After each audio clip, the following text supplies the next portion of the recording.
বিশ্বনবী ডেকে বললেন, ফাতেমা তুমি বিশ্বনবীর মেয়ে হতে পারো, কিন্তু আলী তোমার স্বামী। আলী যদি তোমার উপর নাখোশ থাকে, জান্নাতের দরজা তোমার জন্য খুলবে না। বিশ্বনবী কারো হাত ধরে টান দিলে ওই লোক বসে থাকতে পারে? উঠে গেলেন, ঘরে নিয়ে আসলেন। নিয়ে এসে বিশ্বনবী খাটের মাঝখানে শুইলেন। ডান দিকে শোয়ালেন আলীকে, বাম দিকে শোয়ালেন ফাতেমাকে। এবার মেয়ের জামাইকে আর মেয়েকে বুঝাতে লাগলেন, নসিহত করতে লাগলেন, গল্প শোনাতে লাগলেন। কি রোমান্টিক শ্বশুর! এরকম রোমান্টিক শ্বশুর পৃথিবীতে দ্বিতীয়টা খুঁজে পাওয়া যাবে? সুবহানাল্লাহ পড়েন। বিশ্বনবীও কিন্তু কালেকশন করতেন।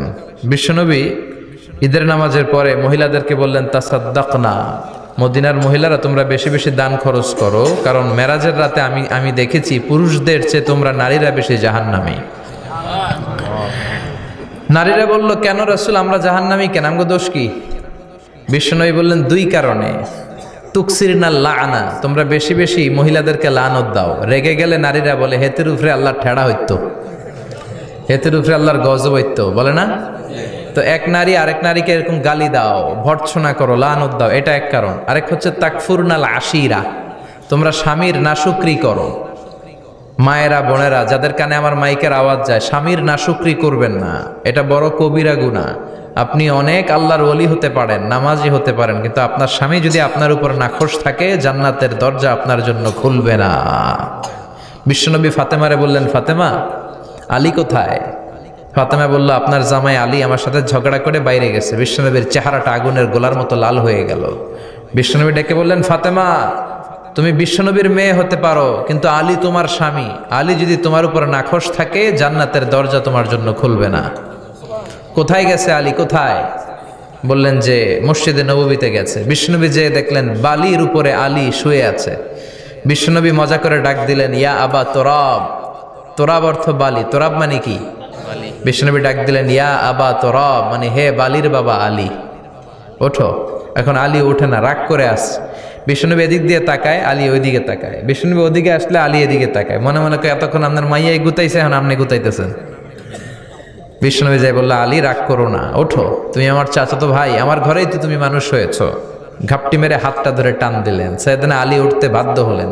বিশ্বনবী কারো হাত ধরে টান দিলে ওই লোক বসে থাকতে পারে? উঠে গেলেন, ঘরে নিয়ে আসলেন। নিয়ে এসে বিশ্বনবী খাটের মাঝখানে শুইলেন। ডান দিকে শোয়ালেন আলীকে, বাম দিকে শোয়ালেন ফাতেমাকে। এবার মেয়ের জামাইকে আর মেয়েকে বুঝাতে লাগলেন, নসিহত করতে লাগলেন, গল্প শোনাতে লাগলেন। কি রোমান্টিক শ্বশুর! এরকম রোমান্টিক শ্বশুর পৃথিবীতে দ্বিতীয়টা খুঁজে পাওয়া যাবে? সুবহানাল্লাহ পড়েন। বিশ্বনবীর কাজই ছিল ঝগড়া লাগলে এরকম মিলায়া দেওয়া। কি করা?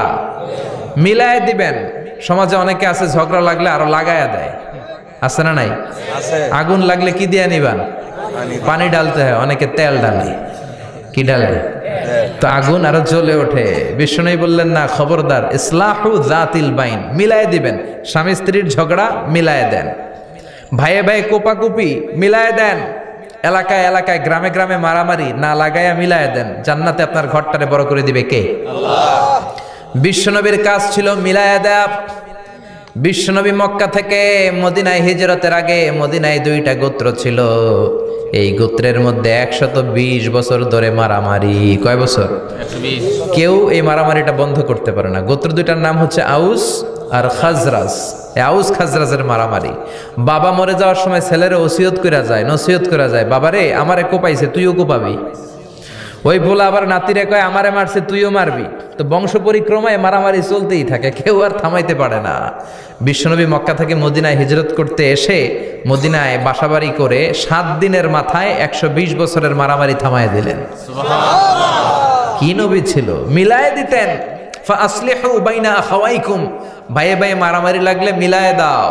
স্বামী স্ত্রীর ঝগড়া হলে মিলায়ে দিবেন। এজন্য মায়েরা বোনেরা, বিশ্বনবী বলেছেন তাকফুরনাল আশিরা, মেয়েদের সবচেয়ে বড় একটা সমস্যা হচ্ছে স্বামীর নাশুকরি করে।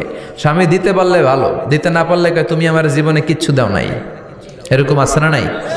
স্বামী আর স্ত্রী বানায় যেজন মিস্ত্রি, সে বড় আজব কারিগর। ঠিক কিনা?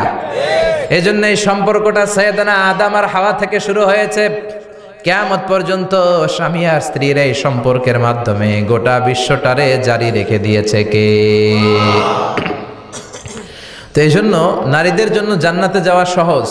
তারা যদি কিছু প্রসিডিউর মেনটেন করে, বিশ্বনবী বললেন কোন নারী যদি 4টা কাজ করে ওই নারীর জন্য 8টা জান্নাতের দরজা খুলে দিবে কে? আল্লাহ। আল মারআতু ইযা সাল্লাত খামসাহা সামাত শাহরাহা আতাআত বা'লাহা হাফিজাত ফুরুজাহা ফালতাদখুল মিন আইয়ি আবওয়াবিল জান্নাতি শাআত। মায়েরা ভালো করে শোনেন, যে নারী 5 ওয়াক্ত সালাত পড়বে, রমাদানের রোজা রাখবে, স্বামীর আনুগত্য করবে, লজ্জাস্থানের হেফাজত করবে, এই 4টা কাজ করলে আল্লাহ তাআলা তার জন্য 8টা জান্নাতের দরজা খুলে দিবেন।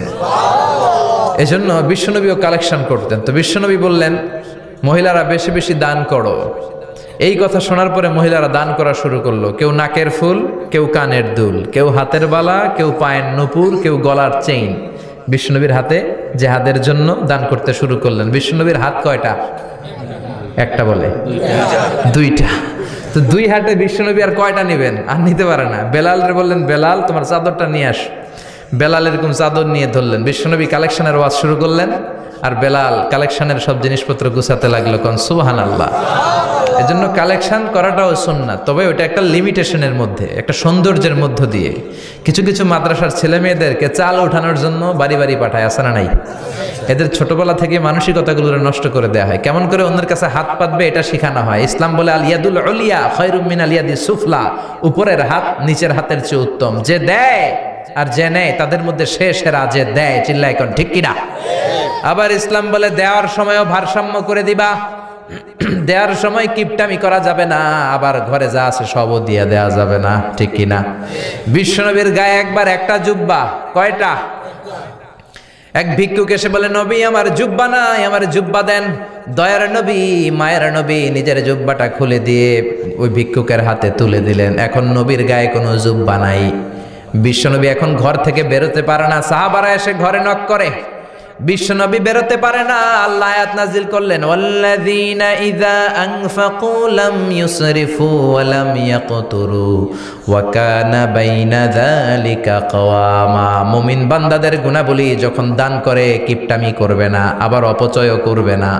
এই আয়াত দিয়ে আল্লাহ বুঝাতে চাইলেন, নবীরে ধমক দিলেন, ও নবী 2টা জামা থাকলে একটা দিতেন, 3টা থাকলে একটা দিতেন, একটা যখন ছিল এইটা দিলেন কেন? এখন নিজে পড়বেন কি? সুবহানাল্লাহ কইবেন না? ইসলাম তো ব্যালেন্সড রে ভাই, ইসলাম ভারসাম্যপূর্ণ। ইসলামের সব বিধানগুলো আপনার সাথে স্যুট করবে, ম্যাচ করবে, এটা জীবন ঘনিষ্ঠ। ইসলামে এমন কোনো বিধান দেয়া হয় নাই যেটা আপনার খারাপ লাগবে। অন্যান্য সব ধর্মের প্রতি শ্রদ্ধা রেখেই বলি, আমার ইসলাম যে আহকাম আমাদেরকে দিয়েছে এরকম বিধান কোনো ধর্মের ভেতরে নাই। চিল্লা এখন ঠিক কিনা? হিন্দু ভাইদের প্রতি আমি শ্রদ্ধা রাখি, কারণ অনেক হিন্দু আমার মাহফিলে এসে কথা শুনে। হিন্দু ধর্মের একটা নিয়ম ছিল সতীদাহ প্রথা। স্বামী মারা গেলে ওয়াইফকেও স্বামীর সাথে বেঁধে আগুন দিয়ে জ্বালায় দাও, ছিল না নিয়মটা? রাজা রামমোহন রায় এসে এটা উঠায় দিল। হিন্দু ধর্মের একটা নিয়ম আছে, গরুর পেশাব খাওয়া লাগে, গরুর পেশাব খেতে হয়। আমরা কি পেশাব খামো গরুর? 1 কোটি টাকা দিলে? 2 কোটি? 5 কোটি? না, এটা আমাদের রুচিতে হবে না। কি সুন্দর, আমাদের রুচিতে বাদে এমন কোন নিয়ম আল্লাহ দেয় নাই। সুবহানাল্লাহ। আবার আমাদের সেলফ ডিমান্ড, আমাদের ডিজায়ার, আমাদের চাহিদা, আমাদের মননশীলতাকেও ইসলাম গুরুত্ব দিয়েছে। বিশ্বনবী বললেন ইদা জা আল ইশা ওয়াল আশা মান ফাকদ্দিমুল আশা ক্বাবলা আল ইশা। ইসলামে রাতের নামাজকে বলে এশা, রাতের নামাজকে কি বলে? আর রাতের খাবারকে বলে আশা, কি বলে? ইসলাম বলে এশা আর আশা 2টা যদি একসাথে আসে, এশার নামাজ রাখো, আগে আশা খাইয়া লও। সুবহানাল্লাহ। এশারও আজান হচ্ছে, গরম গরম বিরিয়ানি চলে আসছে, কি করবেন? আগে বিরিয়ানি খেয়ে নেবেন, আগে পেটটারে ঠান্ডা করবেন। তা না হলে বিরিয়ানির প্যাকেট রেখে দিয়ে যদি নামাজ পড়েন, নামাজের মধ্যে বিরিয়ানির চিন্তা আছে না নাই? সুবহানাল্লাহ কইবেন না? কি সুন্দর ইসলাম। ইদা জা আল আশা ওয়াল ইশা ফাকদ্দিমুল আশা ক্বাবলা আল ইশা। চিল্লায় পড়েন সুবহানাল্লাহ। এজন্য ইসলাম আছে যেখানে আমরা আছি, কোরআন আছে যেখানে আমরা আছি।